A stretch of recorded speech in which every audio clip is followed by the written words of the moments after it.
Students, today we are going to see about function. This is the fourth session we are going to learn 11th maths. In the first session, we learnt about sets, and in the second session also we learnt about sets, some example sums from the book. In the last third session, we learnt about relations. Now, in this fourth session, we are going to see about function. You have to listen carefully because this is an important session. Today, we are going to see some 7 sums.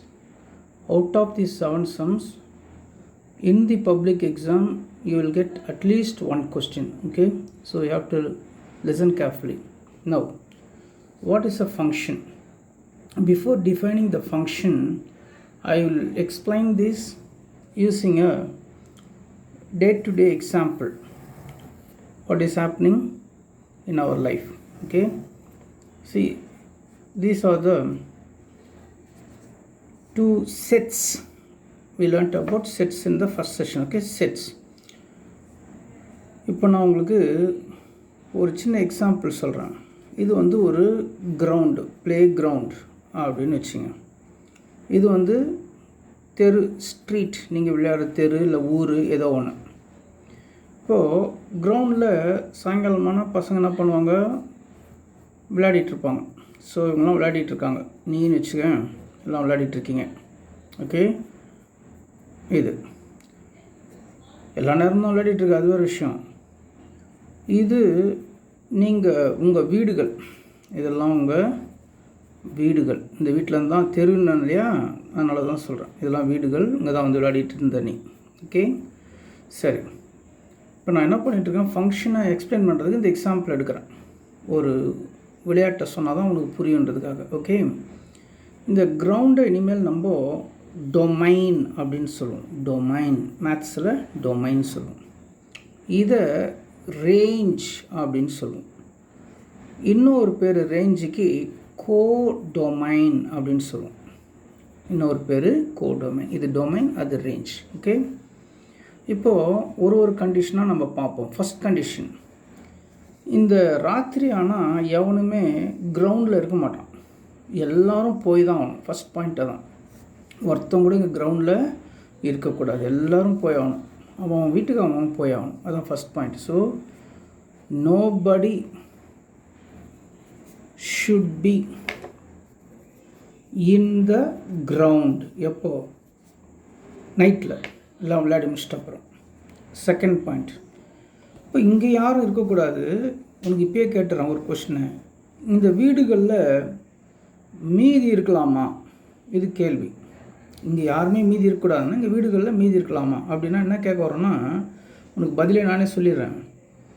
இப்போ இந்த பையன் இந்த வீட்டிலேருந்து வரான், இந்த பையன் இந்த வீட்டிலேருந்து வரான், இந்த பையன் இந்த வீட்டிலேருந்து வரான், இந்த பையன் இந்த வீட்டுனா இப்போ 3 வீடு மீதி இருக்கலாமா? இருக்கலாம். ஏன்னா இந்த வீட்டில் பையன்களே இருக்க மாட்டானுங்க, வெறும் பெண்ணுங்களாக இருக்கலாம். அதுக்கு விளையாட வந்திருக்காது கிரவுண்டுக்கு, இல்லைன்னா குழந்தைங்களே இல்லாமல் இருக்கலாம், இல்லை வெளியூர் போயிருக்கலாம். இப்படி சோமனி. ஸோ இங்கே இருந்து எல்லாருமே போய் ஆகணும், இங்கே போகாமல் இருக்கலாம். அதான் செகண்ட். ஸோ இங்கே கொஞ்சம் பேர் மீதி இருக்கலாம், கொஞ்சம் வீடு மீதி இருக்கலாம்.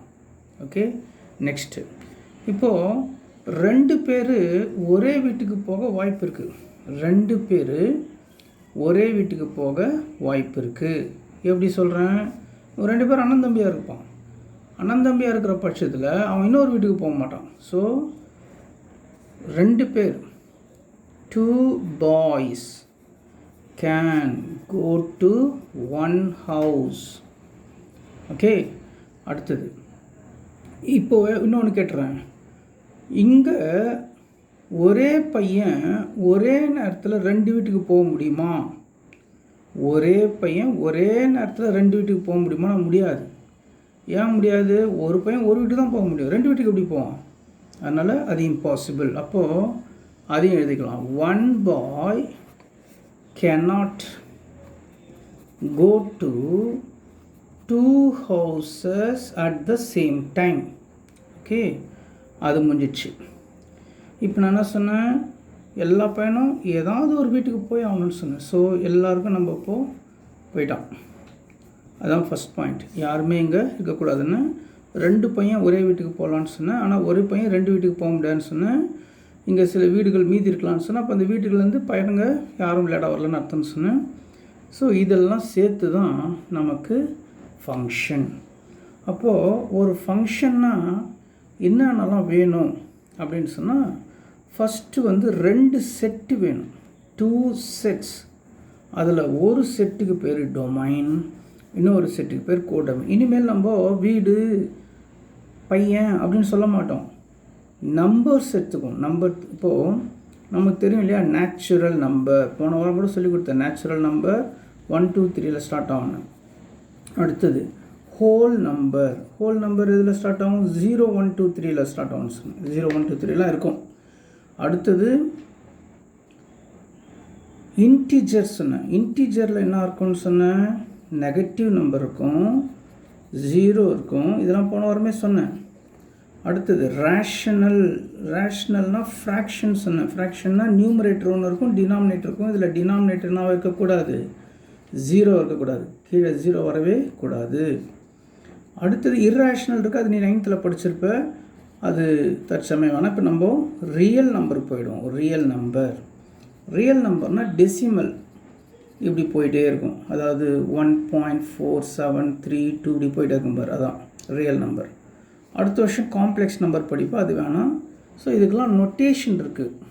என்னா நேச்சுரல் நம்பர், ஹோல் நம்பருக்கு W, இன்டிஜருக்கு Z, ரேஷ்னலுக்கு Q, ரியல் நம்பருக்கு இந்த 2 கோடு போடும். ஓகே, ஆர்னு போடாமல் 2 கோடு போட்டு ரியல் நம்பர்னு போடும். சரியா? அப்போ ஒரு ஃபங்க்ஷன்னா இவ்வளோ விஷயத்த நீ தெரிஞ்சிருக்கணும். இப்போ நான் மேத்தமெட்டிக்கலாக சொல்கிறேனே, all the elements in the domain should be mapped on to some elements in the codomain. All the first point, யாருமே இங்கே இருக்கக்கூடாது. all the elements should be mapped on to some element in the codomain. ரெண்டாவது point, 2 elements in the domain can be mapped on to 1 element in the codomain. 2 பேர் ஒரு வீட்டுக்கு போகலாம். ரைட்டா? மூணாவது என்ன சொன்னாங்க, 1 element should not be mapped onto 2 element in the codomain. So இதெல்லாம் இருந்துச்சுன்னா அது ஃபங்க்ஷன், இல்லைன்னா அது ஃபங்க்ஷன் இல்லை. ஓகேவா? இப்போ நம்ம டைப்ஸ் ஆஃப் ஃபங்க்ஷனுக்கு போக போகிறோம். என்னென்ன டைப் இருக்குது? 1-1 ஃபங்க்ஷன் அல்லது 1-to-1 ஃபங்க்ஷன் இருக்குது. ஃபங்க்ஷன் இனிமேல் ஷார்ட்டாக எஃப்என் போடுவோம். எஃப்என் போட்டால் ஃபங்க்ஷன். 1-1 ஃபங்க்ஷன் என்ன தெரியுமா? இப்போ இங்கே 3 பேர் இருக்கலாம், இங்கே 3 பேர் இருக்கலாம். ஸோ இதான் 1-to-1 சொல்லுவாங்க, அல்லது 1-1 ஃபங்க்ஷன் சொல்லுவாங்க. ஓகேவா? அடுத்தது on to function. On to ஃபங்க்ஷன்னா இங்கே பாருங்கள், இப்போது இந்த மாதிரி இருக்குது, இங்கே 3 இருக்குதுன்னு வச்சுக்கோ. ஆன் டு ஃபங்க்ஷன் அப்படின்னு சொல்லும்போது நல்லா கவனிச்சிக்கோ, இங்கே இருக்கிற எல்லா எலிமெண்ட்டும் மேப் ஆகிருக்கணும். நாங்கள் சொன்னோம் பாருங்கள், சிலது இல்லாமல் போகலான்னு சொன்னேன். இல்லாமல் போனால் அது ஃபங்க்ஷன் தான். ஓகேவா? இப்போ நான் என்ன சொல்கிறேன், ஆன் டு ஃபங்க்ஷனுக்கு மட்டும் இங்கே இருக்கிற எல்லாமே மேப் ஆகிருக்கணும், மீதி எதுவுமே இருக்கக்கூடாது. இங்கே இருக்கிற எல்லாமே மேப் ஆகிருக்கணும், இங்கே மீதி எதுவுமே இருக்கக்கூடாது. அப்போ இது ஆன் டு 1. ஆமாம், இங்கே எல்லாமே மேப் ஆகிடுச்சு பாரு. இது 1-1 சொல்லலாம், ஆன் டூன்னு சொல்லலாம். ஸோ இது 1-1 சொல்லலாம், ஆன் டு. அப்போ ஆன் டுனா இங்கே மீதி எதுவுமே இருக்கக்கூடாது. ஓகேவா? அதுக்கு தான் பேர் ஆன் டு. அப்போது இதே மாதிரி நம்ம டிஃபைன் பண்ணலாம். அவ்வளோ நல்லா இருக்குமான்னு தெரியல. இன்னொன்று நான் எடுத்துக்கிறேன். ஓகேவா? இப்போ இங்கே பாருங்கள், இப்படி இப்போ எல்லாமே மேப் ஆகிடுச்சு இல்லையா? அதனால் இது ஆன் டு ஃபங்க்ஷன். அப்போது no element in the codomain should not, இங்கே இருக்கிற கோடொமைனில் இருக்கிற எந்த ஒரு எலிமெண்ட்டும் இங்கே மேப் ஆகாமல் இருக்கக்கூடாது. புரியுதா? ஸோ இதுக்கு பேர் இமேஜ்னுவாங்க, இதுக்கு பேர் ப்ரீ இமேஜ்னுவாங்க. இதுக்கு பேர் இமேஜ். இங்கே இருக்கிற ஒவ்வொரு எலிமெண்ட்டும் இமேஜ். இப்போ பாரு, இதுக்கு இது இமேஜ், இதுக்கு இது இமேஜ். சும்மா 1 2 3ன்னு போட்டுக்குமா? அப்போது இங்கே ABC போட்டுக்குவோம். அப்போது 4ஓட இமேஜ் எதுனா C. 4ஓட இமேஜ் வந்து C. இப்போது பியோட ப்ரீ இமேஜ் எதுனா 3. ஸோ இப்படி சொல்லுவாங்க. இதுதான் ஆன் டு ஃபங்க்ஷன். இங்கே எதுவுமே இருக்கக்கூடாது, மீதியாக எதுவுமே இருக்கக்கூடாது. இன்ட்டு ஃபங்க்ஷன்னா அப்போ அங்கே மீதி ஏதாவது இருக்கலாம். இப்போது இங்கே ஒரு 4 எலிமெண்ட் எடுத்துக்கோ, இங்கே ஒரு 4 எலிமெண்ட் எடுத்துக்கோ. இப்போது இப்படி போடுறேன், அப்போ இங்கே மீதி ஒருத்தருக்கா இருப்பார். ஸோ இதுக்கு தான் இன்ட்டு ஃபங்க்ஷன். அப்போது an element in the codomain may not have pre-image in the domain. இங்கே all the element in the codomain should have pre-image in the domain. இங்கே any one or two element may not have pre-image in the domain. அவ்வளோதான். So இதுதான் ஃபங்க்ஷனை பற்றி சொல்லிட்டேன், type of ஃபங்க்ஷனை பற்றி சொல்லிட்டேன். இன்னொன்று கான்ஸ்டன்ட் ஃபங்க்ஷன் கூட ஒன்று இருக்குது. கான்ஸ்டன்ட் ஃபங்க்ஷன் அப்படின்னா இங்கே பாருங்கள், இங்கே இருக்கிற எல்லா எலிமெண்ட்டும் ஒரே எலிமெண்ட்டுக்கு மேப் ஆகிருக்கணும். மீதி ஒரு எலிமெண்ட் இல்லாமல் கூட மீதி இருக்கலாம் இங்கே. ஆக எல்லாமே ஒரே எலிமெண்ட்டுக்கு மேப் ஆகிருக்கணும். இன்னொன்று கூட எடுத்துக்கேன், இதுவும் அப்படி. இதுக்கு தான் கான்ஸ்டன்ட் ஃபங்க்ஷன். சரி, இப்போ நம்ம எக்ஸசைஸ் 1.3க்கு போகிறோம். 4th சம் போகிறோம். State whether the following relation are function. So first அது ரிலேஷனாக இருந்தால் தான் ஃபங்க்ஷனாக இருக்க முடியும். ஃபங்க்ஷன் ஆர் நாட் அப்படின்றத சொல்லணும். If it is a function check for 1 to 1 and on to. அதனால தான் இவ்வளோ நேரம் சொல்லி கொடுத்தேன், சும்மா டைம் வேஸ்ட் பண்ணான்னு சொல்லியிருக்கேன், நினச்சிட்டு இருக்காது. அடுத்தது if it is not a function state why. Okay, இப்போ போடலாமா? இதில் 2 சம் இருக்குது. ஃபஸ்ட்டு சம் போடுவோம். எஃப் போட்டு ஏ டு ஏ, இங்கே ஏன்றது ஏபிசி, அதே ஏ தான். ஏ டு ஏன்னா ஏபிசிக்குள்ளே. இப்போ ரிலேஷனை டிஃபைன் பண்ணிக்கிற மாதிரி தான் ரிலேஷன். இது ஃபங்க்ஷனான்னு சொல்லணும். இப்போ ஒரு படம் வரைஞ்சிக்க, அப்போ தான் நமக்கு ஈஸியாக இருக்கும். படம் வரைஞ்சிட்டா ஈஸியாக சொல்லலாம். இது ஏ, இதுவும் ஏ. ஏல என்னென்ன இருக்குது? ஏபிசி இருக்குது. அப்போ இதுலேயும் என்ன தான் போடணும்? ஏபிசி தான். இந்த ரிலேஷனாக சொல்கிற மாதிரி ஏ வந்து சிக்கு மேப் ஆகுது. இங்கே பாருங்கள், ஏ வந்து சிக்கு மேப் ஆகுது பண்ணிட்டேன். பி வந்து சிக்கு மேப் ஆகுது. இங்கே பாருங்கள், 2 பேர் ஒரே வீட்டுக்கு போகலான்னு சொன்னேன். அப்போ இது ஃபங்க்ஷன் தான். சி வந்து பிக்கு மேப் ஆகுது. சி வந்து பிக்கு மேப் ஆகுது. இப்போ நீங்களே யோசிங்க, இது ஃபங்க்ஷனாக இல்லையான்னு. இங்கே தான் மீதி எதுவும் இருக்கக்கூடாதுன்னு, இங்கே மீதி இருக்கலான்னு சொன்னேன்னா இல்லையா? அப்போது இங்கே பாருங்கள், இது ஃபங்க்ஷன் தான். ஸோ ஃபஸ்ட் எழுதிக்கோ, எஃப் இஸ் அ ஃபங்க்ஷன், இல்லை it is a function. First it is a function எழுதியாச்சு. அடுத்தது என்ன சொன்னால், state for 1 to 1.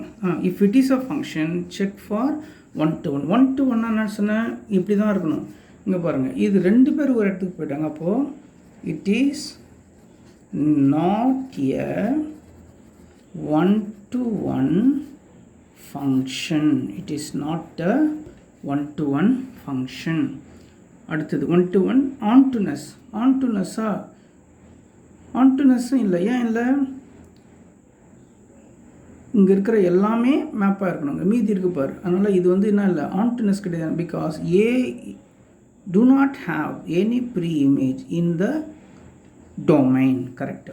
இப்போ பாருங்கள், it is not onto function. It is not onto function. Reason எழுதணும், நாட். இப்போ இது 1 to 1 கிடையாது. ஏன்னா ஃபார் ரீசன் எழுதணும். A comma B have same image. C, ஏவுக்கும் பிக்கும் இங்கேருந்து இது பார்த்தா சி, இங்கேருந்து இப்படி பார்த்தா ப்ரீ இமேஜ். இதுக்கு இது இமேஜ், இதுக்கு இது சொல்லிட்டு அதெல்லாம். இப்போ இங்கே பாரு, இதுக்கு ரீசன் சொல்லணும். ஃபார்னா reason. A in codomain, A in codomain do not have any pre-image. எங்கே? In domain.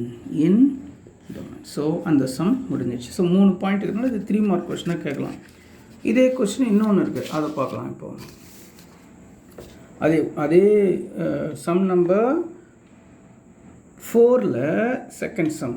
F is a function from X to X. எக்ஸ்னா என்ன? X Y Z. இங்கே பாரு, இதான் ரிலேஷனை கொடுத்துருக்குறாங்க. இப்போ நம்ம என்ன செய்யணும், ஒரு படம் வரைஞ்சிக்கிட்டா ஈஸியாக நம்ம எக்ஸ்பிளைன் பண்ணிடலாம். இதுவும் எக்ஸ் தான், இதுவும் எக்ஸ் தான். X to X. எக்ஸ்னால் என்ன? X Y Z. X Y Z ரிலேஷனாக சொல்கிறான். எக்ஸு ஒய்க்கு மேப் ஆகுது. எக்ஸு ஒய்க்கு மேப் ஆகுது. எக்ஸு ஜெட்டுக்கு மேப் ஆகுது. அதே ஜெட் எக்ஸுக்கு மேப் போகலாம். ஒரே ஆள்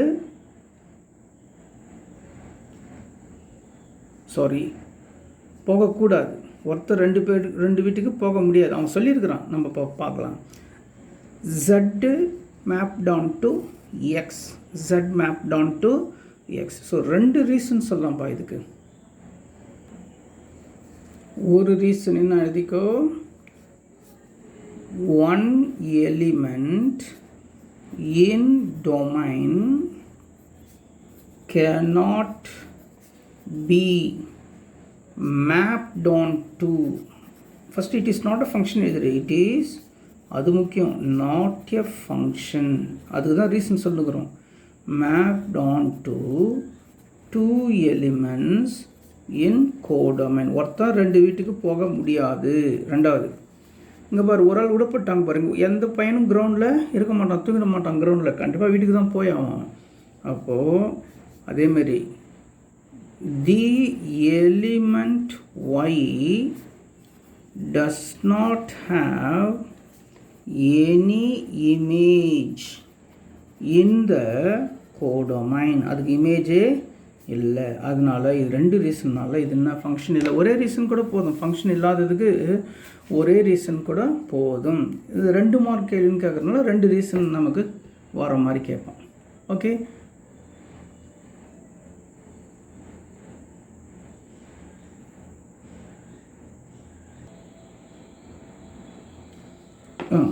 ஆறாவது கொஸ்டின் பார்க்கலாம். Find the domain of 1/1 - 2 sin x. இதெல்லாம் வெரி இம்பார்ட்டன்ட் கொஸ்டின்ப்பா. நான் ஏற்கனவே ஆரம்பமே சொன்னேன், எக்ஸாமுக்கு கண்டிப்பாக வரக்கூடிய கொஸ்டின். டொமைன் கண்டுபிடிக்க சொல்கிறான். எதுக்கு? 1/1 - 2 sin x-க்கு. ஓகே, அந்த வார்த்தையை ஞாபகம் வச்சுக்கோ. டொமைன், டொமைனில் ஃபஸ்ட் லெட்டர் டி இல்லையா, டினாமினேட்டரை எடுத்துக்கணும். டொமைன் கண்டுபிடிக்க டினாமினேட்டரை எடுத்துக்கணும். எது டினாமினேட்டர்? 1 - 2 sin x.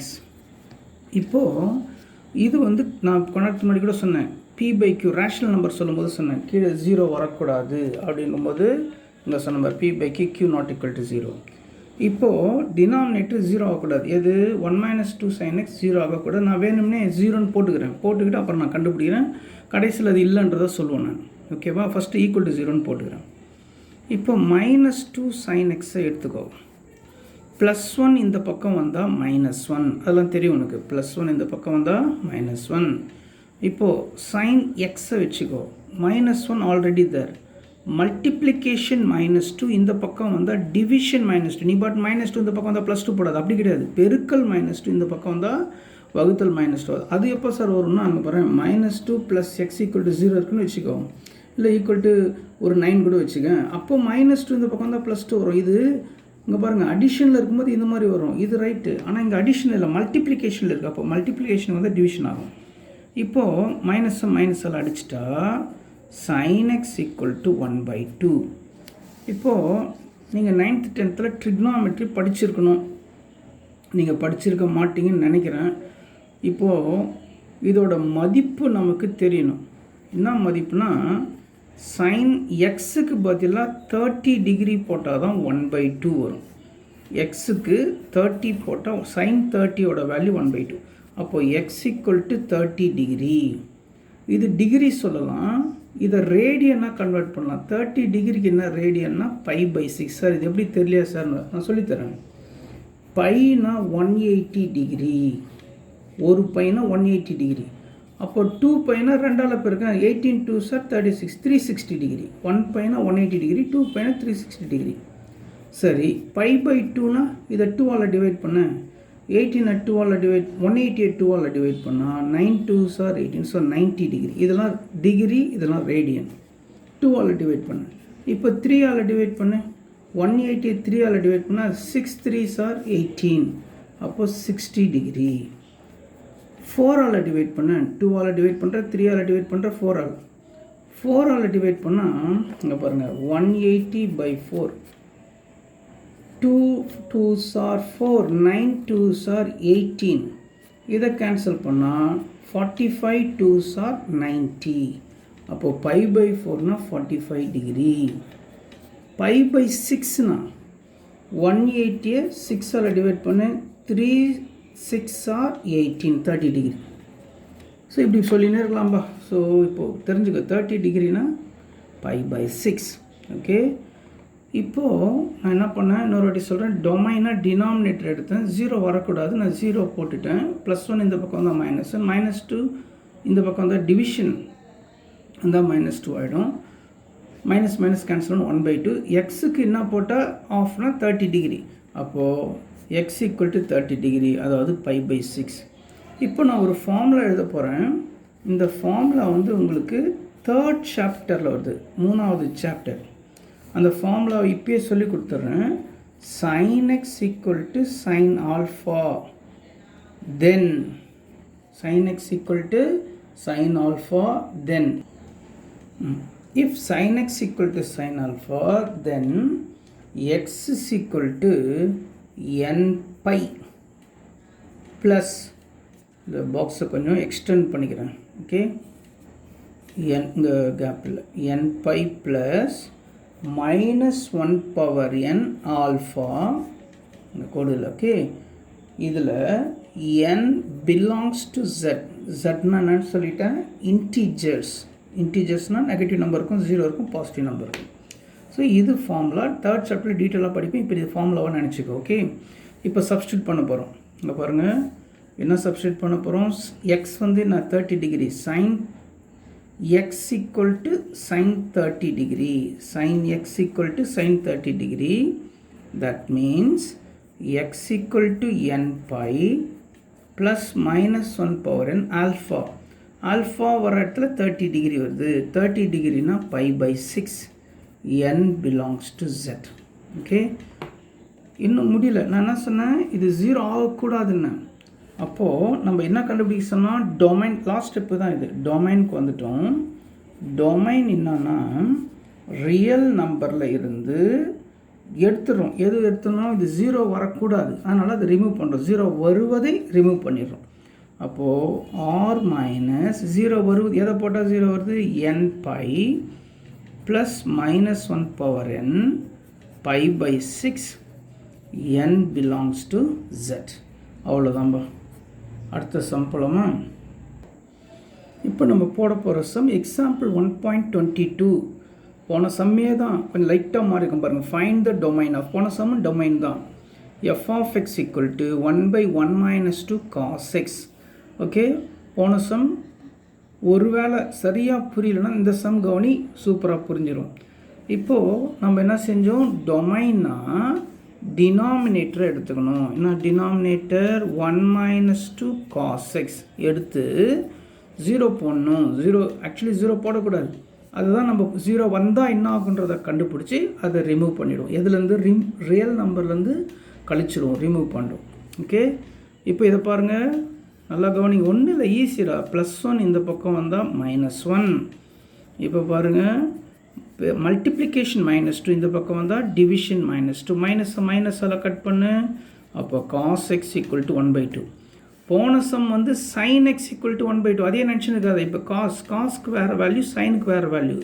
அப்போது காஸ்க்கு 60 டிகிரி போட்டால் தான் 1/2. போன சம் sin 30 is 1/2. அது போன சம். இந்த சம் cos 60 is 1/2. அப்போது எக்ஸ் வர இடத்துல என்ன வந்துச்சுன்னா 60 டிகிரி வந்துச்சு. 60 டிகிரி என்ன சொல்லலாம், என்ன π/3ன்னு சொல்லலாம். சொல்லிட்டேன் நம்ம முன்னாடி எல்லாத்தையுமே. 60 டிகிரியை π/3ன்னு சொல்லலாம்.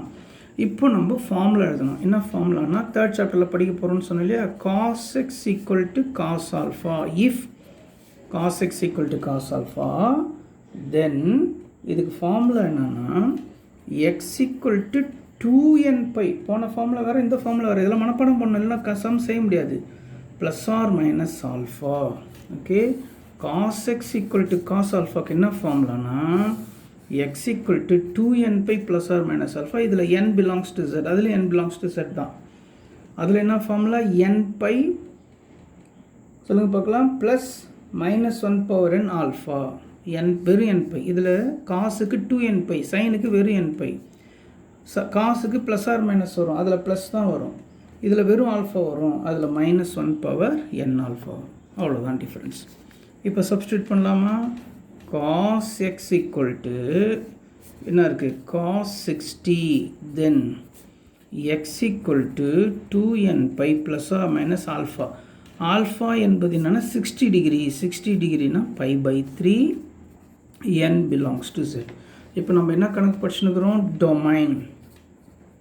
டொமைன்னா என்ன செய்யணும், ரியல் நம்பர்லேருந்து இதை ரிமூவ் பண்ணிடணும். ஏன்னா இது 0 வருது, 0 வரக்கூடியதை ரிமூவ் பண்ணணும். எது 0 வருது? 2n pi plus R minus pi pi 3 n belongs to z. அவ்வளோதான்பா. ஸோ இந்த சம் முடிஞ்சிடுச்சு. இப்போ நம்ம டொமைனை கண்டுபிடிச்சிட்டோம். இப்போ ரேஞ்ச் கண்டுபிடிக்க போகிறோம். ரேஞ்ச் ஃபஸ்ட் அதில் போட போகிற sum example 1.23. Find the range of the function f of x equal to 1 by 1 minus 3 cos x. அதே மாதிரி சம் நினச்சிட்டு இருக்கிறத கொஞ்சம் டிஃப்ரெண்ட்டாக இருக்கும். ஸோ அதை மறந்துட்டு இப்போ டொமைன் கண்டுபிடிச்சதை மறந்துட்டு இப்போ ரேஞ்சுக்கு வர போகிறோம். ஏதோட ரேஞ்சு?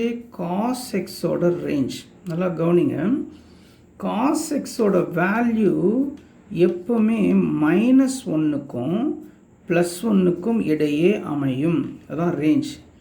எது ரேஞ்ச்? என்ன ரேஞ்ச்? எவ்வளோ ரேஞ்சுன்னு கேட்பான் பாரு. ஸோ காஸ் எக்ஸோட ரேஞ்ச் என்னென்னா -1க்கும் +1க்கும் நடுவே அமையும். இது ஒரு ஃபார்முலா மாதிரி தான். இதை நீ படிச்சுக்கிட்டா தான் அடுத்த ஸ்டெப் ப்ரொசீட் பண்ண முடியும். டொமைன் கேட்டான்னா டினாமினேட்டர் 0 போட்டு கண்டினியூ பண்ணணும். ரேஞ்ச் போட்டோன்னா காஸ் எக்ஸ்ன்னு கொடுத்தானா காஸ் எக்ஸ், சைன் எக்ஸ் கொடுத்தானா சைன் எக்ஸ். சைன் எக்ஸ்க்கும் அதே ரேஞ்சு தான், -1 to +1. ஸோ இதுக்கு வேறு ஃபார்முலா கிடையாது.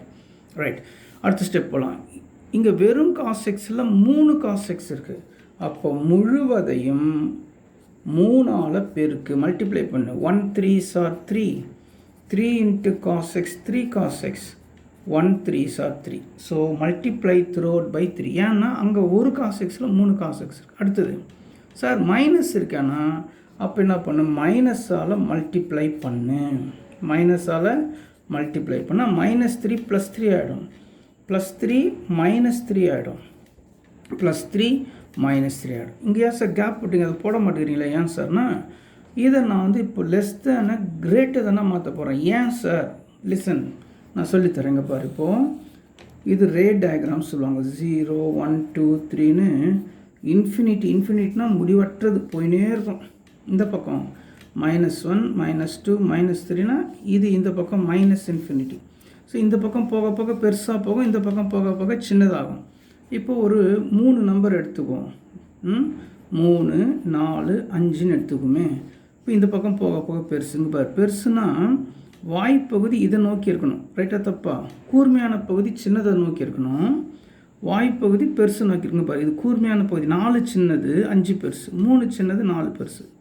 ஸோ லெஸ் தேன், நான் ஃபஸ்ட் டே கிளாஸ்லேயே சொன்னேன், லெஸ் தேனுக்கு முதல் எழுத்து எல்லை சாட்சி போட்டால் அதான்டா லெஸ் தேன் சொன்னேன். ஓகேவா? இது புரிஞ்சுக்கினியா? இப்போ நான் என்ன பண்ணேங்க, மைனஸால் பெருக்கணுன்னே லெஸ் தேன் கிரேட்டர் தேன் ஆகிடுச்சு. இப்போ மைனஸால் பெருக்கு -3 -4 -5. இப்போ எது பெருசு எது சின்னது சொல்லி பார்க்கலாம். இந்த பக்கம் போக போய் சின்னது தானே போகும். அப்போ -3 பெருசு, இப்படி வந்தால் பெருசு, இப்படி போனால் சின்னது. -3ஓட -4 சின்னது, அதோட -5. அப்போது நம்ம இந்த சிம்பிளை மாற்றி போடணும். இப்போ புரிஞ்சுக்கினியா? மைனஸை நம்ம பெருக்கும்போது லெஸ் தேன் கிரேட்டர் தேனாக மாறிடும். ஓகே, அடுத்தது இதோட 1 சேர்க்கணும். ஆட் 1 சேரு. 1 +3. இங்கே 1 -3 cos x, இங்கே 1 -3.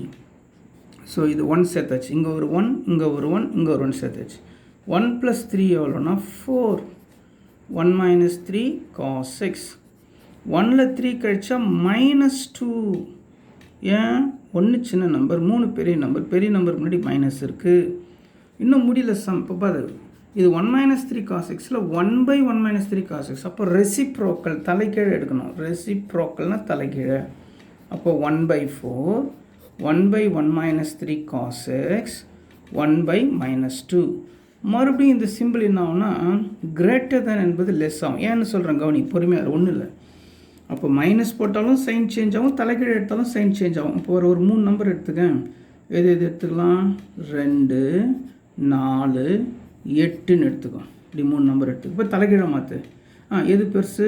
இதை விட இது பெருசு, இதை விட இது பெருசு. ஸோ கூர்மையான பகுதி இதை நோக்கி இருக்கணும், பெரிய பகுதி இப்படி நோக்கி இருக்கணும்.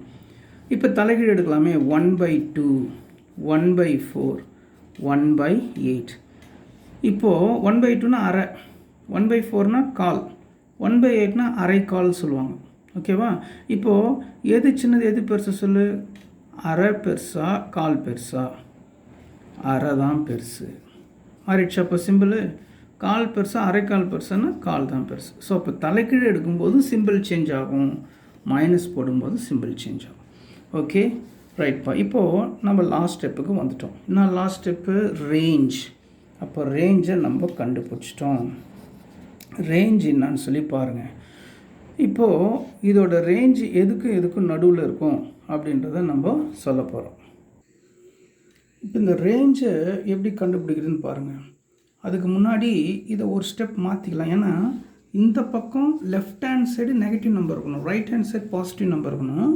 இப்போ இங்கே பாருங்கள் இப்படி மாறி வந்துடுச்சு. அதனால் ரேஞ்சு கண்டுபிடிக்கிறது முன்னாடி இதை இங்கே எழுதிக்கோ, -1/2 1/4 இங்கே எழுதிக்க. ஏன் அப்படி எழுதணும் சொல்லி பார்க்கலாம். Negative number left hand side இருக்கணும், positive number right hand side இருக்கணும். அப்போ இதை மாற்றி எழுதுனதுனால இந்த இன்இக்வாலிட்டியும் மாறும். எப்படி மாறும்? இங்கே பாருங்கள், இது > மாறும். ஏன் அப்படின்னு சொல்கிறேன், நல்லா கவனிச்சிட்டேவா. கூர்மையான பகுதி எதை நோக்கி இருக்கணும்? 1/2க்கு கூர்மையான பகுதி 1/1 பாருங்கள் கரெக்டாக இருக்கா? கூர்மையான பகுதி இது நோக்கி இருக்கணும்.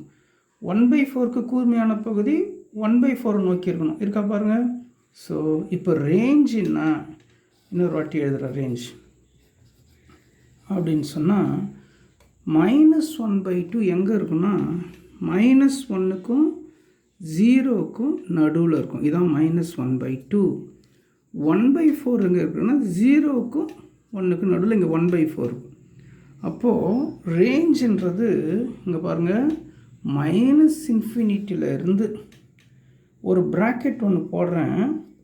இப்படி போடுறேன், -∞ to -1/2. இந்த ப்ராக்கெட் இப்படி போடுறேன். இதுக்கு பேர் க்ளோஸ்டு ப்ராக்கெட், இதுக்கு பேர் ஓப்பன் ப்ராக்கெட். இதை நான் எக்ஸ்பிளைன் பண்ணுறேன், ஃபஸ்ட்டு தெரிஞ்சுக்கோ. யூனியன் இந்த பக்கத்தோடு சேர்க்கறதுக்கு பேர் யூனியன். இப்போது எங்கே ஸ்டார்ட் பண்ண போகிறோம்? 1/4 ஸ்டார்ட் பண்ணி இன்ஃபினிட்டி வரைக்கும்.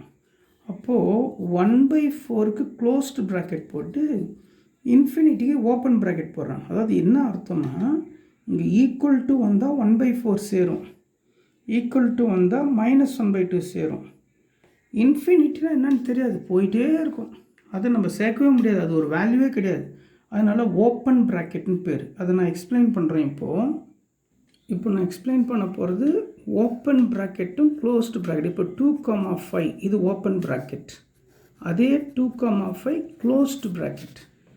இதில் 2ம் 5ம் வராது, 3யும் 4ம் வரும்.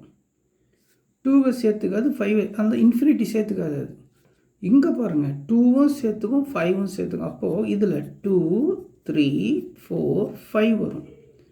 இப்போது சார் நீங்கள் வேறு மாதிரி இங்கே இப்படி போட்டிங்களா சார்? இப்போது 2, 5 எடுத்துக்கிட்டோன்னு வச்சுக்கோங்க. 2 சேராது, 3, 4, 5 சேரும். க்ளோஸ்டு ப்ராக்கெட்டில் அந்த நம்பர் சேரும், ஓப்பன் ப்ராக்கெட்டில் அந்த நம்பர் சேராது. இப்போ இப்படி போடுறேன்னே 2,5 இப்படி போடுறேன்னு வச்சுக்கோ.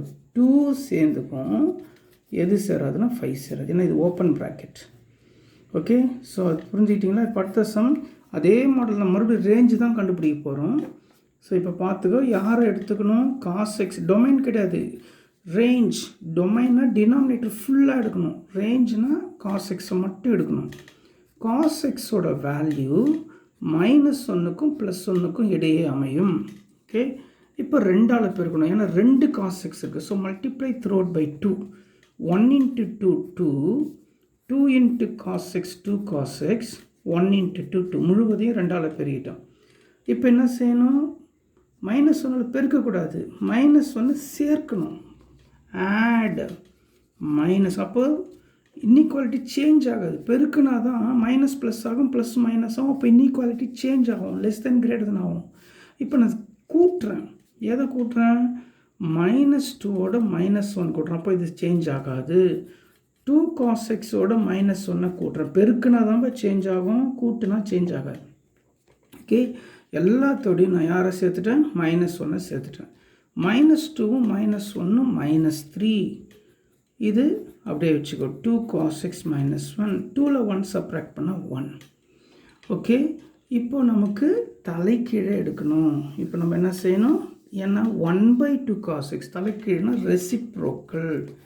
ரெசிப்ரோக்கல் எடுக்கும்போது இது 1/-3 ஆகிடும், இது 1/2 cos x -1 ஆகிடும், இது 1/1 ஆகிடும். ஓகே, அப்போ தலைகீழ் எடுக்கும்போது லெஸ் தென் என்னவா மாறும்னு சொன்னேன், கிரேட்டர் தென்னாக மாறும். 1/1னா 1 தான். சரி, இந்த பக்கம் நெகட்டிவ் தான் இருக்குது, இந்த பக்கம் பாசிட்டிவ் இருக்குது. ஸோ இதை மாற்ற வேணும், அப்படியே இருக்கட்டும். இப்போ நம்ம யாரை கண்டுபிடிச்சிட்டோம், ரேஞ்சை கண்டுபிடிச்சிட்டோம். ரேஞ்ச் என்னன்னு கேட்டால் இந்த ரே டயக்ராம் பாருங்கள், இங்கே -∞ இருக்கும், இங்கே +∞ இருக்கும், இங்கே 0 இருக்கும், இங்கே -1/3 இருக்கும், இங்கே 1/1னா 1 இருக்கும். அப்போது -∞ ஓப்பன் ப்ராக்கெட் எது வரைக்கும் 1/-3 க்ளோஸ் ப்ராக்கெட் யூனியன். மறுபடியும் எதை சேர்த்துக்கணும், 1/1னா 1ல் இருந்து ஓப்பன் ப்ராக்கெட் இன்ஃபினிட்டி இருக்குது. இதெல்லாம் இம்பார்ட்டன்ட் 5 மார்க்லையும் கேட்கலாம், 3 மார்க்லையும் கேட்கலாம்பா. ஸோ டொமைன் 2 கணக்கு போட்டோம், ரேஞ்சுக்கு 2 கணக்கு போட்டோம், ஃபங்க்ஷனுக்கு 2 கணக்கு போட்டோம். இப்போ நம்ம வேறு கணக்கு பார்க்க போகிறோம். அதே நினச்சிட்டு இருக்காத, இது வேறு sum. If f is a function from real number to real number, r to r na real number to real number is defined by f of x equal to 3x minus 5. f of x is equal to 3x minus 5. Prove that f is a bijection. So முதல்ல பைஜெக்ஷன்னா என்னன்னு பாருங்கள், அப்புறமா நம்ம கணக்கு செய்யலாம். பைஜெக்ஷன்னா ஒரு function 1-to-1ஆகவும் இருக்கணும், on-to-ஆகவும் இருக்கணும். ரெண்டுமே இருந்துச்சுன்னா அது பைஜெக்ஷன். அப்படின்னா என்ன அர்த்தம், இங்கே ஒரு 4 எலிமெண்ட்ஸ், இங்கே ஒரு 4 எலிமெண்ட்ஸ், இது அங்கே பாருங்கள், இந்த 4 எலிமெண்ட் இதான் 1-to-1. ஆன்ட்டுனா இங்கே மீதி எதுவுமே இருக்கக்கூடாது, பார்த்துட்டோம் நம்ம இதெல்லாம். ஓகே, அதுதான் பைஜெக்ஷன். சரி, அண்ட் ஃபைண்ட் இட்ஸ் இன்வர்ஸையும் கண்டுபிடிக்க சொல்கிறோம். 2 கொஸ்டினுக்கு இது இம்பார்ட்டன்ட். 5 மார்க் கொஸ்டின் எல்லாமே இம்பார்ட்டன்ட் தான், நான் முதல்ல சொல்லிட்டேனே. இப்போ நம்ம என்ன பண்ண போகிறோம், இதுக்கு பேர் ஒய்ன்னு பேர் வைக்க போகிறோம். Put f of x equal to y. f of xக்கு நீ பேர் என்னன்னு வைக்கிற, ஒய்ன்னு வைக்கிற. அப்போ என்ன வரும், y f of xக்கு y பேர் வச்சுட்ட, y equal to 3x. ஈஸியாக இருக்கும்டா, கவனி, பேர் வச்சுக்கிற ஒய்னு, வேறு ஒன்றும் இல்லை. -y இந்த பக்கம் வந்தால் +y, தெரியல எல்லாருக்கும். மல்டிப்ளிகேஷன் 3 இந்த பக்கம் வந்தால் டிவிஷன் 3. ஓகே, இப்போது நம்ம எக்ஸை கண்டுபிடிச்சிருக்கிறோம். இந்த எக்ஸுக்கு பேர் நான் என்ன வைக்க போகிறேன்னா, இது f of xன்றதுனால இதுக்கு பேர் நான் g of xன்னு வைக்கிறேன். அது f of x, இது g of x. இப்போது g of xக்கு என்ன பேருனா y + 5/3. இப்போ இங்கே x வந்தால் இங்கே x வரணும், இங்கே y வந்தால் y வரணும். அப்போது இது g of xன்னு சொல்கிறத விட g of yன்னு சொல்கிறது தான் கரெக்டு. ஏன்னா இங்கே x வந்தால் இங்கே x வரணும், இங்கே y வந்தால் y வரணும். அப்போது x yக்கு பேர் f of x வச்ச மாதிரி xக்கு பேர் g of yன்னு வைக்கிறேன், வேறு ஒன்றுமே இல்லை. இன்னொரு வாட்டி சொல்கிறேன், கொஸ்டின் f of x, அந்த கொஸ்டினுக்கு பேர் y வைக்கிற. இப்போ நீ கண்டுபிடிச்சதுக்கு பேர் g of yன்னு வைக்கிற. இப்போது ரெண்டாவது கொஸ்டினை கண்டுபிடிச்சிட்டேன். என்ன தெரியுமா ரெண்டாவது question, find its inverse. So this is inverse of f of x.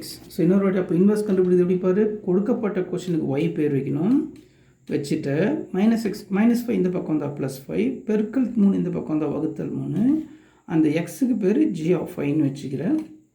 அதுக்கு தான் பேர் இன்வெர்ஸ். அப்போ ரெண்டாவது கொஸ்டினை முதல்ல கண்டுபிடிச்சிட்டு இப்போ நீ பைஜெக்ஷனை ப்ரூவ் பண்ண போகிறாய். பைஜெக்ஷனை ப்ரூவ் பண்ண ப்ரூவ் பண்ணலாமா? எப்படி ப்ரூவ் பண்ணுறது பாரு, நல்லா கவனிச்சிட்டே வா.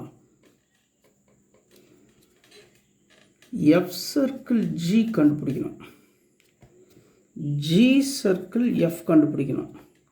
கண்டுபிடிச்சிட்ட அப்புறம் எஃப் சர்க்கிள் ஜியும் ஜி சர்க்கிள் எஃப்பும் சேமாக இருந்தால் therefore it is a bijection அப்படின்னு சொல்லி எழுதி முடிச்சலாம். அப்போ பைஜெக்ஷனுக்கு என்ன செய்யணும்னா எஃப் சர்க்கிள் ஜியும் ஜி சர்க்கிள் எஃப்பும் சேம்னு ப்ரூவ் பண்ணணும். அது என்ன சார் சர்க்கிள்ன்றீங்கன்னா சொல்லித்தரேன், நம்ம தானே ஆரம்பிச்சிருக்கிறோம்.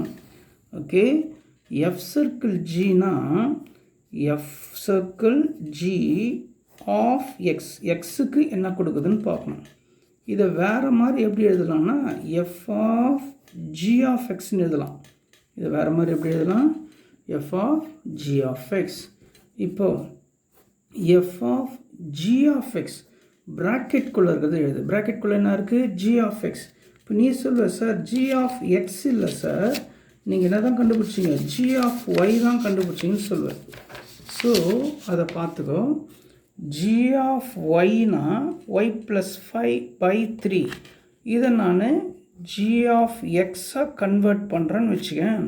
ஒய் வர இடத்துல ஒய் வரும், எக்ஸ் வர இடத்துல எக்ஸ் வரும். அப்போது எக்ஸ் ப்ளஸ் 5/3. ஸோ இதை கூட நம்ம என்னென்னு சொல்லலாம், இன்வர்ஸ்ன்னு சொல்லலாம். அப்போ ஜி ஆஃப் எக்ஸ் என்றால் என்னென்னா எக்ஸ் ப்ளஸ் 5/3. அதை கொண்டாந்து இங்கே எழுத போகிறோம்பா. ஜி ஆஃப் எக்ஸுக்கு பதிலாக எக்ஸ் ப்ளஸ் 5/3. இப்போ தான் நீ நல்லா கவனிக்கணும். எஃப்னா ஃபங்க்ஷன். ஃபங்க்ஷன்னா என்ன சார் சொல்லிவிட்டு இப்போ வேறு மாதிரி சொல்கிறேன். ஃபங்க்ஷன்னா வீட்டில் நடக்கிற காது குத்தி கல்யாணம் அப்படின்னு வச்சுக்கோ, வேலை இருக்கும், நிறைய வேலை இருக்கும் வீட்டில். ஃபங்க்ஷனாக வேலை இருக்கும். என்ன வேலை இருக்கும் சொல்லினே இருக்கலாம், டைம் ஆகும் இல்லையா. இப்போது எஃப் செய்கிற வேலை என்னன்றதை இங்கே பாரு. இந்த சம்மில் எஃப் செய்கிற வேலை என்ன அப்படின்னு கேட்டால், எக்ஸை 3ஆல் பெருக்கி 5லேருந்து கழிக்குது. அதான் எஃப் செய்கிற வேலை. எக்ஸை 3ஆல் பெருக்கி 5லேருந்து சப்ராக்ட் பண்ணுது. இங்கே பாருங்கள், இப்போ எஃப் என்ன செய்யுது, இதுக்குள்ளே இருக்கிறத 3ஆல் பெருக்கி 5ஆல் கழிக்கிறது. இங்கே பாரு, இந்த இடத்துக்கு f of X equal to 3x - 5. இப்போ பாரு, இந்த எக்ஸை எக்ஸ்ன்னு பேசுறது வேறு மாதிரி பேசிட்டா, எஃப் ஆஃப் உள்ளே கழுதை இருக்குன்னு வச்சுக்கேன். 3 × கழுதை -5. 3 × கழுதை -5. இப்போ பாரு, கழுதை என்பது என்னென்னா எக்ஸ் ப்ளஸ் 5/3. எஃப் ஆஃப் கழுதை ஈக்குவல் டு 3 × கழுதை. கழுதை என்னென்னா எக்ஸ் ப்ளஸ் 5/3 -5. இப்போ பாருங்கள், 3ஐ 3ஆல் அடிச்சுது. மீதி என்ன இருக்குது, எக்ஸ் ப்ளஸ் 5ம் -5 + 5 அடிச்சிட்டா மீதி எக்ஸ் வந்துடும். சரி, இப்போது இங்கே வாங்க. ஜி சர்க்கிள் எஃப்னா என்ன, ஜி சர்க்கிள் எஃப்னா ஜி சர்க்கிள் எஃப் ஆஃப் எக்ஸ்ன்னு அர்த்தம். இது எப்படி எழுதலாம்னு சொன்னேன், G of F of X. இங்கே பார்த்துட்டே வா, இங்கே எஃப் சர்க்கிள் ஜி ஆஃப் எக்ஸ்னா F of G of X, G circle எஃப்னா G of F of X. இப்போ என்ன செய்யணும் கவனி, இங்கே ஜி ஆஃப் எக்ஸை பார்த்து எழுதினேன். இங்கே ஜி ஆஃப் எக்ஸை பார்த்து எக்ஸ் ப்ளஸ் 5/3ன்னு இங்கே எழுதினேன். இப்போ நான் யார் எழுதணும்னா எஃப் ஆஃப் எக்ஸ் எழுதணும். எஃப் ஆஃப் எக்ஸ் எவ்வளோனா 3x - 5. 3x - 5. இப்போ என்ன சொன்னேன் நான், ஜி செய்யும் வேலை என்ன, ஜி செய்யும் வேலை என்னன்னா அதுக்குள்ளே இருக்கிற எக்ஸை 5ஆல் கூட்டி 3ஆல் வகுக்கணும். அதான் கழுதைன்னு சொன்னேன். அப்போ கழுதுனா என்னென்னா இதான் கழுதை. எது கழுதை, 3x - 5. இதை என்ன செய்யுது, ஜி 5ஆல் கூட்டி 3ஆல் வகுக்கிறது. அப்போ என்ன ஆகும் பாருங்கள், -5 + 5 கேன்சல் ஆகிட்டா 3x/3 வரும். 3ஐ 3ஆல் கேன்சல் பண்ணிட்டா எக்ஸ் வந்துடும். அப்போ பாருங்கள், லெஃப்ட் ஹேண்ட் சைடும் எக்ஸ் தான் வந்துச்சு, ரைட் ஹேண்ட். அதனால தான் F circle G equal to G circle F. It is a bijection. ஒரு வேளை புரியலன்னா இன்னொரு எக்ஸாம்பிள் சம் செய்கிறேன், உங்களுக்கு நல்லா புரிஞ்சிடும். அதே சம் தான், நம்பர் மாறி இருக்கும். If f is a function from real number to real number defined by f of x equal to 2x - 3, prove that f of x is a bijection and find its inverse. செய்யலாமா? இப்போ first இன்வர்ஸை கண்டுபிடிச்சிக்குவோம். f of x equal to 2x - 3. நான் இதுக்கு பேர் வைக்க சொன்னேன் இல்லையா, என்ன பேர் வைக்க சொன்னேன், put f of x equal to y. அப்போது y equal to 2x - 3. அப்போது -3 இந்த பக்கம் வந்தால் +3. அடுத்தது மல்டிப்ளிகேஷன் 2 இங்கே வந்தால் டிவிஷன் 2. எக்ஸை என்னன்னு சொன்னேன், ஜி ஆஃப் ஒய் பேர் வச்சுக்க சொன்னேன். எக்ஸுக்கு பேர் ஜி ஆஃப் ஒய் வச்சுக்கலாம், இல்லைன்னா ஜி ஆஃப் எக்ஸ்ன்னு வச்சுக்கலாம். இங்கே ஒய் வந்தால் இங்கே ஒய் வரும், இங்கே எக்ஸ் வந்தால் இங்கே எக்ஸ் வரும்.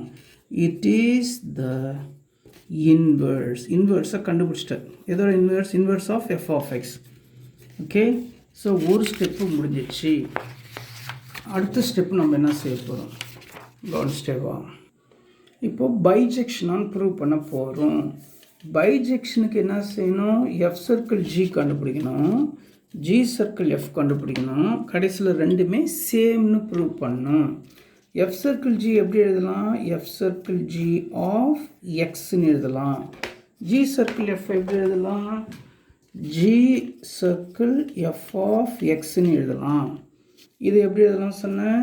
எஃப் ஆஃப் ஜி ஆஃப் எக்ஸ்ன்னு எழுதலாம்னு சொன்னேன். இப்போ இது எப்படி எழுதலாம் சொல்லுங்கள்? ஜி ஆஃப் எஃப் ஆஃப் எக்ஸ்ன்னு எழுதலாம். ஓகேவா? இப்போது ப்ராக்கெட்குள்ளே இருக்கிறத ஃபஸ்ட்டு செய்யணும். ப்ராக்கெட்குள்ளே என்ன இருக்குது? G of X. G of x என்னன்னு கண்டுபிடிச்ச? X plus 3/2. அதை கொண்டாந்து அப்படி எழுது, எக்ஸ் ப்ளஸ் 3/2. இங்கே பாருங்கள், இங்கே எஃப் ஆஃப் எக்ஸ் என்னான்னு சொல்லி கொஸ்டினில் கொடுத்துருக்குறான். F of X equal to 2x minus 3. அப்போ இந்த இடத்துல 2x மைனஸ் 3 எழுது. இப்போது எஃப் செய்கிற வேலை என்ன? எஃப் என்ன வேலை செய்யுது? உள்ளே இருக்கிற எக்ஸை 2ஆல் பெருக்கி 3ஆல் கழியுது. அதான் கழுதைன்னு சொன்னேன். கழுதைனா எக்ஸு, கழுதையை 2ஆல் பெருக்கி 3ஆல் கழிக்கணும். இப்போ கழுதுன்றது எங்கன்னா எக்ஸ் ப்ளஸ் 3/2 தான் கழுதை. இதை 2ஆல் பெருக்கி 3ஆல் கழிக்கணும். இப்போது ஜி செய்கிற வேலை என்ன? இப்போ கழுதைனா கழுதையை 3ஆல் கூட்டி 2ஆல் வகுக்கணும். 3ஆல் கூட்டணும் 2ஆல் வகுக்கணும். இங்கே பாருங்கள், இங்கே கழுதைன்னா 2x மைனஸ் 3-ஐ 3ஆல் கூட்டி 2ஆல் வகுக்கணும். அவ்வளோதான். இப்போ பாருங்கள், 2-வை 2ஆல் அடித்தா X plus 3 minus 3 plus 3 minus 3 அடிச்சிட்டா எக்ஸ். இங்கே பாருங்கள், ப்ளஸ் 3 மைனஸ் 3 அடித்தா 2x/2. 2-வை 2ஆல் அடித்தா எக்ஸ்.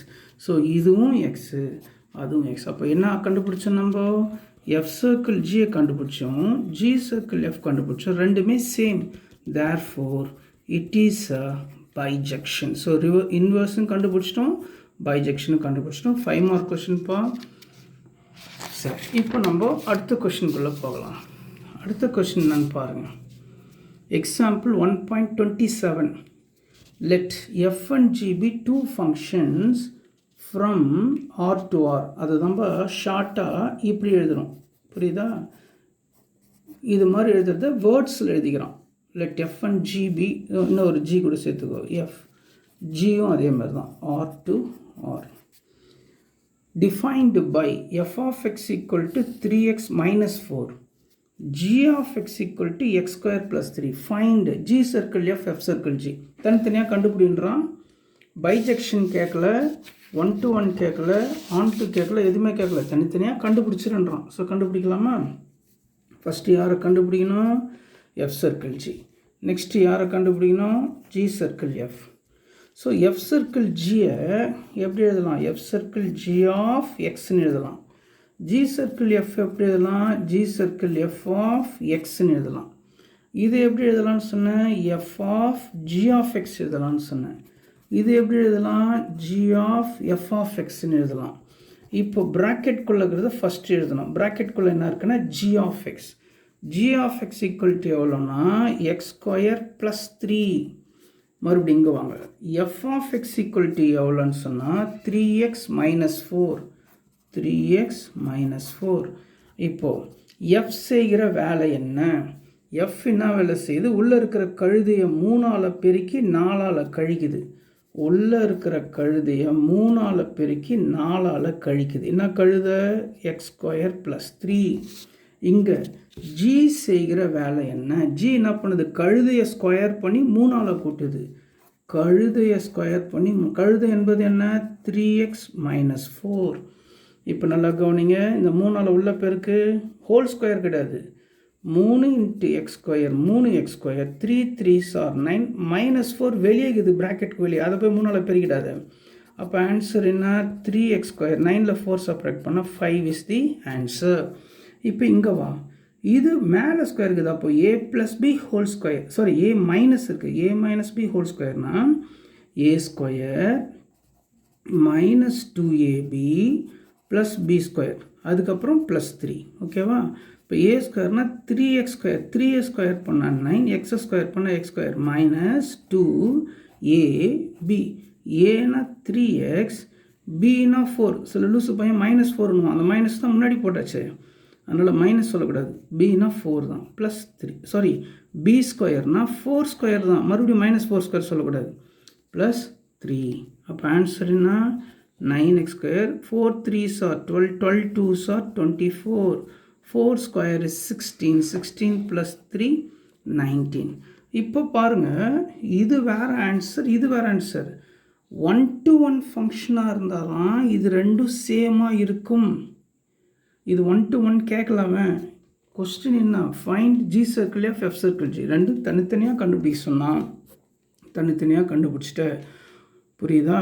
ஸோ இப்போ உனக்கு இந்த வாரம் ஹோம்ஒர்க் என்னென்னா, இதை ஒரு முறை பார்த்து கிளாஸ் ஒர்க் நோட்டில் எழுதணும். ஒயிட் பேப்பர் எடுத்து இந்த கொஷினுக்கான ஆன்சரையே இந்த 6 கொஸ்டின் மட்டும் நல்லா கவனிங்க. 6 கொஸ்டின் மட்டும். எது 6 கொஸ்டின்? டொமைனில் 2, ரேஞ்சில் 2, பைஜெக்ஷனில் 2. ஸோ 2 2 2 4 6 கொஸ்டினை மட்டும் ஒவ்வொன்றையும் 3 முறை ஒயிட் பேப்பரில் எழுதணும். ஒயிட் பேப்பரில் அப்போ 6 3s are 18. அதான் ஹோம்ஒர்க்கு. திருப்பி எழுதணும். எப்படி எழுதணும்னா நல்லா கவனிச்சிக்கோ. இப்போது டொமைன் சம் ஃபஸ்ட் சம் எதுனா அந்த ஒரு சம்மை 3 வாட்டி எழுதிட்டு தான் அடுத்த சம்முக்கு வரணும். புரியுதா நான் சொல்கிறது? இப்போ இந்த சம் எடுத்துக்கிட்டேன்னா, இப்போ இந்த சம் 1-to-1 ஃபங்க்ஷன்ஸ் எடுத்துக்கிட்டேன்னா இதை 3 வாட்டி எழுதிட்டு தான் நீ அடுத்த சம்முக்கு போகணும். புரியுதா? ஒரு சம் அப்போ தான் மனப்பாடம் ஆகும். ஒரு சம்மையும் 3 வாட்டி எழுதணும். அப்போ நான் எண்ணி பார்ப்பேன், 18 இருக்கணும். ஸோ 6 சம் நடத்திருக்கிறேன். 6 3s are 18. இது இல்லாமல் கிளாஸ் ஒர்க்கில் ஒரு வாட்டி. அப்போ நீ 4 வாட்டி எழுதுகிற, கண்டிப்பாக அது மனப்பாடம் ஆகிடும். ஓகேவா? ஸோ ஹோம்ஒர்க் எழுதாத பசங்க வீட்டுக்கு அப்பா அம்மா பேரண்ட்டை வர வைப்போம் ஸ்கூலில் இந்த வாரம். ரொம்ப கேர்ஃபுல்லாக இருந்துக்கோ. அப்பா அம்மாவை வீணாக அலைய விடாத. ஓகேவா? தேங்க்யூ.